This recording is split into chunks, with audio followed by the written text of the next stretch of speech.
እሺ ሰላማችሁ ብዝት ይበል። አሁን ሁለተኛ ነገር ያየሁት ነገር ስላለ ለመናገር ፈልጌ ነውና ሰው አገሩን ይገነባል እንጂ አገር አያፈርስም አይደል እንዴ? እኔ አሁን ከቤተ ክርስቲያን ወደ ቤቴ እየተመለስኩ ነው። ቤተ ክርስቲያን ተሳልሜ ወደ ቤቴ እየተመለስኩ ነው ያለሁት። አሁን እኔ ማውራት የፈለኩት ነገር ምንድነው? ሜቢ ሰው በሃይማኖት በምናምን አይደለም የሚጣላ። ሙስሊም እና ክርስቲያን እንድትታረቁ እማጸናለሁ፣ እመኛለሁ። እንደምትታረቁ ደግሞ ተስፋ አደርጋለሁ። ከወንድሞቻችሁ ጋራ እግዚአብሔር ያስታርቃችሁ ነው የምለው። ሀገራዊ ምክክር ማድረግ የተፈለገው ነገር ሀገራዊ ምክክር ሲደረግ ዋነኛው አጀንዳ ወይንም ታሳቢ የሚደረገው ነገር እዚህ ጋር ከምክክሩ ጀርባ ምን አለ? እርቅ አለ፣ ፍቅር አለ፣ ሰላም አለ። እንደገና ደግሞ የሚያበጣብጠው እንደዚህ የሚያባላው ሰው ይለያል፣ ይታወቃል። ይህንን ለማለት ነው የፈለኩት። ሁለተኛ ነገር ደግሞ አንድ ያየሁት ነገር አለ ለማደነጋገር ማለት ነው። እና የለበስኩት ማሊያ አርሴናል ይላል።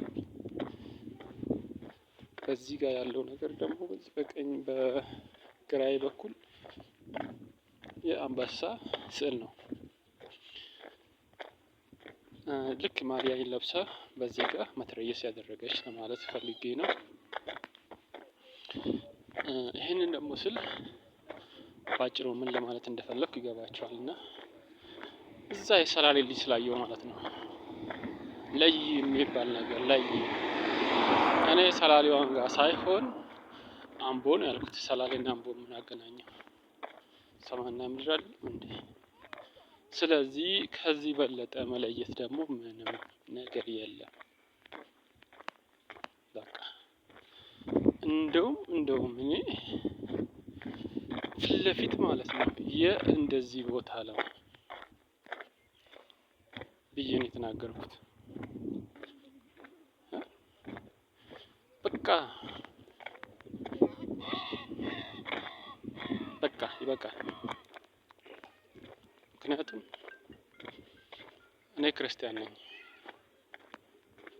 ክርስቲያን ነኝ ስል ደግሞ ሙስሊሙ እንዴት ብሎ እንዳይነሳ፣ ጴንጤው እንዴት ብሎ ጴንጤው ደግሞ ችግር አለበት።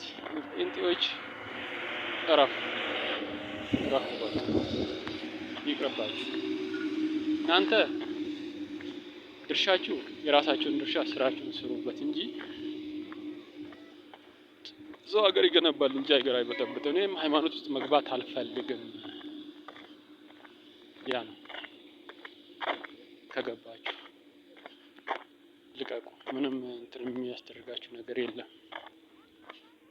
እኔ ተግባብተናል። ከቤተሰቡ ከልጅቷም ገብቷታል፣ እኔም ገብቶኛል። ይሄ ነው ብሎ መዘርዘር ምን ያደርጋል? ሰው ልቦናው ያውቃል፣ ውስጡ ያውቃል።